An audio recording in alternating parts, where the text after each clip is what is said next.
Hello dear student, कैसे हैं आप सभी। उम्मीद है बहुत अच्छे होंगे और अपनी तैयारी में लगे होंगे।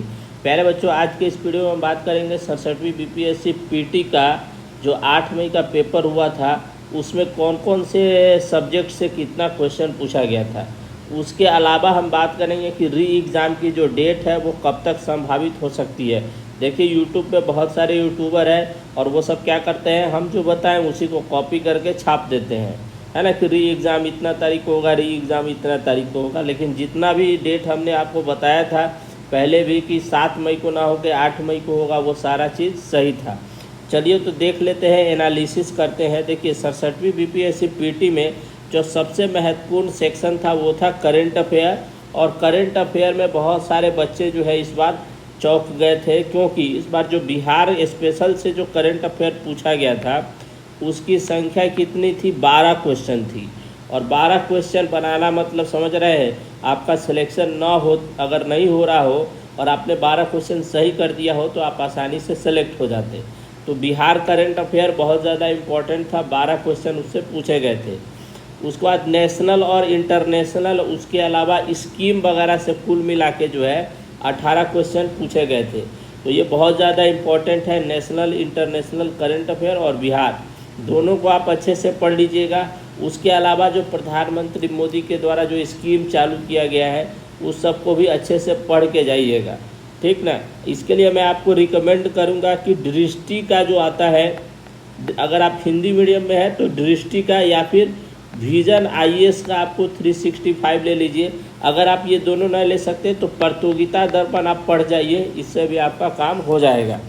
अब आइए नेक्स्ट हम लोग देख लेते हैं बिहार स्पेशल में। देखिए, बिहार स्पेशल भी बहुत ज़्यादा इम्पोर्टेंट रोल प्ले किया था, है ना। और बिहार स्पेशल से भी बहुत अच्छे अच्छे क्वेश्चन पूछे गए थे। 17 क्वेश्चन टोटल बिहार स्पेशल से पूछे गए थे, जिसमें 6 क्वेश्चन ज्योग्राफी का था, पॉलिटी के 4 क्वेश्चन थे और हिस्ट्री के 5 क्वेश्चन थे, ठीक ना। तो याद रखिए 17 क्वेश्चन पूछे गए थे और 2 क्वेश्चन जो थे वो एमसीक्यू थे, मिसलेनियस थे, ठीक। तो 17 क्वेश्चन आपको पूछे गए थे, जिसमें ज्योग्राफी और बिहार के पॉलिटिक्स से सवाल भी इस बार पूछे गए थे।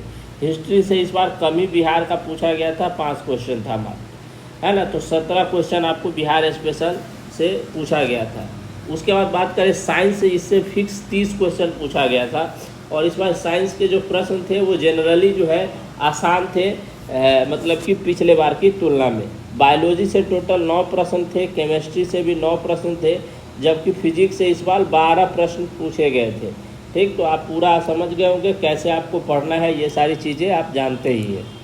अब आइए अगला देख लेते हैं आप लोग हिस्ट्री, जो कि बच्चे बहुत ज़्यादा पढ़ते हैं। हिस्ट्री से इस बार 29 क्वेश्चन पूछे गए थे, जिसमें एनिसेंट हिस्ट्री से केवल 3 प्रश्न थे, मॉडर्न हिस्ट्री से 22 क्वेश्चन पूछे गए थे और मिडेवल हिस्ट्री से 4 क्वेश्चन पूछे गए थे, इल्तुतमिश वगैरह ये सब मिला के। तो मिडेवल 4 था, बाकी एनिसेंट 3 और मॉडर्न 22 क्वेश्चन था। अब आइए नेक्स्ट देख लेते हैं, जो बच्चों लोग जिसमें बहुत ज़्यादा फंसे थे वो था पॉलिटी। पॉलिटी में पंचायती राज सिस्टम से 3 क्वेश्चन पूछा गया था। उसके बाद बजट का फॉर्मेशन से 1 क्वेश्चन था, आर्टिकल 280 का। उसके बाद एमसीक्यू से 5 क्वेश्चन पूछे गए थे। अब एमसीक्यू से 5 क्वेश्चन में आपको जो है जो संविधान का बनावट है, यानी कि जो संविधान सभा की शुरुआत हुई थी, कौन कौन से विभाग किस किस मंत्री को दिए गए थे, वो सारा इसमें बताया गया था। उसके अलावा ज्योग्राफी से जो है 11 क्वेश्चन पूछे गए थे और 11 क्वेश्चन में जो है इंडिया और इंटरनेशनल दोनों को मिला के क्वेश्चन पूछा गया था।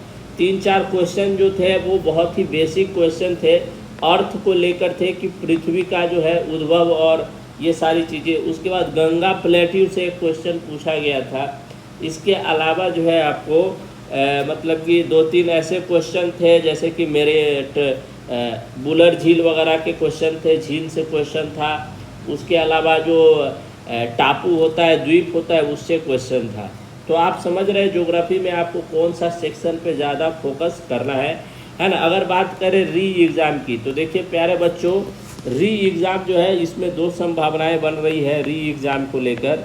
री एग्ज़ाम जो आपका हो सकता है, अगर बारिश वगैरह नहीं होती है, सब चीज़ नॉर्मल रहता है, तो आप मान के चले अगस्त के प्रथम सप्ताह में हो जाएगा।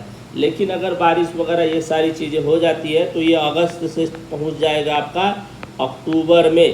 तो आप ध्यान रखिएगा, सारा चीज़ डिपेंड करिएगा अगस्त पे। अगर बारिश हो जाता है तो नहीं होगा, अगर नहीं हो रहा है तो अक्टूबर में हो जाएगा, क्योंकि इस बार नंबर ऑफ़ कैंडिडेट लगभग 5.5 लाख थे जो कि अपीयर हुए थे, ठीक ना। तो इतने बड़े छात्रों को लगभग 38 जिलों में, सभी 38 जिलों में सेंटर बनाए गए थे।